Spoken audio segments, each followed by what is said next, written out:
कलयुग की शुरुआत कैसे हुई? हिंदू धर्म ग्रंथों के अनुसार समय 4 युगों में बटा है: सतयुग, त्रेता युग, द्वापर युग और कलयुग। इनमें से कलयुग चौथा और अंतिम युग माना जाता है।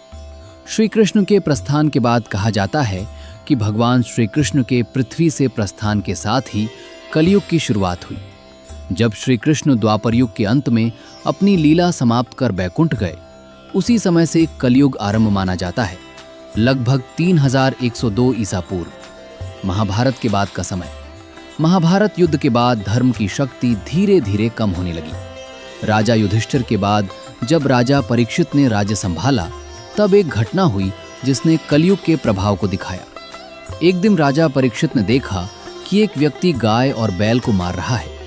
वो व्यक्ति वास्तव में कली था, कलयुग का प्रतीक। राजा ने उसे दंड देना चाहा, पर उसने शरण मांगी। राजा ने उसे रहने के लिए केवल 4 स्थान दिए: जहां जुआ होता है, जहां मदिरा होता है, जहां अनैतिक संबंध होते हैं, जहां हिंसा और क्रूरता होती है। बाद में 5वां स्थान भी बताया गया, जहां सोने और धन के प्रति अत्यधिक लालच होता है।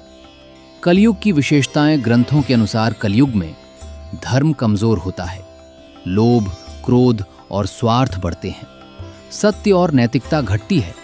लेकिन एक विशेष बात भी कही गई है: कलयुग में भगवान का नाम लेना सबसे आसान और शक्तिशाली साधना माना गया है।